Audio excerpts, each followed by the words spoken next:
অন্তর্বর্তী সরকারের নৌ-পরিবহন এবং শ্রম ও কর্মসংস্থান মন্ত্রণালয়ের উপদেষ্টা ব্রিগেডিয়ার জেনারেল অবসরপ্রাপ্ত এম সাখাওয়াত হোসেন বলেছেন, নির্বাচন কমিশন গঠিত হয়েছে। নির্বাচন নিয়ে আলোচনা করা তাদের এখতিয়ার, আমাদের এখতিয়ার বলে মনে করি না। এটা নির্বাচন কমিশনের সিদ্ধান্ত যে তারা কখন কিভাবে নির্বাচন দেবেন। তাদের সংগঠিত হতে দিন, তারাই নির্বাচনের রোডম্যাপ দিবেন। নির্বাচনের ব্যাপারটা হচ্ছে এখন একটি নির্বাচন কমিশন গঠিত হয়েছে। নির্বাচন নিয়ে আলোচনা করা তাদের এখতিয়ার, আমার বা আমাদের কোনো এখতিয়ার আছে বলে আমি মনে করি না। এটা ইলেকশন কমিশন উইল ডিসাইড যে তারা কখন কিভাবে কি নির্বাচন করবেন। কাজেই নতুন ইলেকশন কমিশন হয়েছে, তাদেরকে সংগঠিত হতে দিন, তখন তারাই হয়তো নিজের থেকে বলবেন, তারাই হয়তো একটা রোড ম্যাপ দেবেন। কাজে এটা আমার জায়গা এখন নয়, এটা নির্বাচন কমিশন ডেফিনেটলি বলতে পারবেন তারা কখন। সোমবার দুপুরে বরিশাল মেরিন একাডেমিতে ক্যাডেটদের শিক্ষা সমাপনী প্যারেড অনুষ্ঠানে তিনি এসব কথা বলেন। তিনি বলেন, বাংলাদেশের চেয়ে অসাম্প্রদায়িক দেশ উপমহাদেশে নেই। এই ভূখণ্ড আজকের নয়, এটা হাজার বছরের।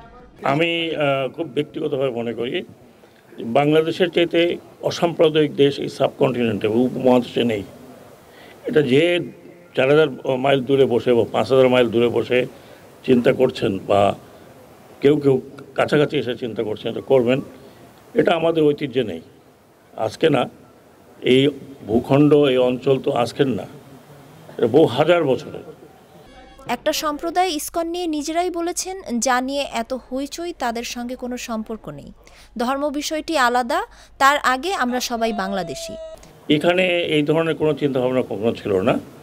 একটা সম্প্রদায় ইসকন তারা নিজেরাই কিন্তু বলেছে যে তারা তাদের সাথে যে যাকে নিয়ে এত হইচই তার কোনো সম্পর্ক নেই, এবং তারা নিজেরাই বলেছে যে এই ধরনের ঘটনার সাথে আমরা জড়িত নই।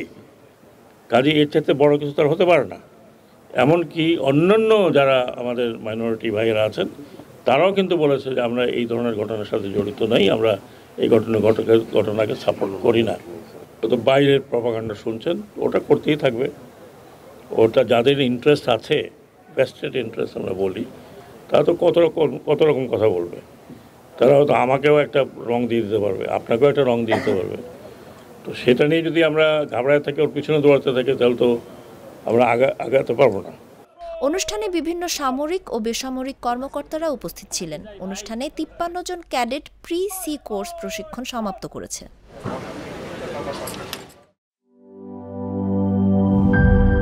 শিয়া বাটার ও ভিটামিন ই সমৃদ্ধ lily glam beauty soap. Lily, always beautiful.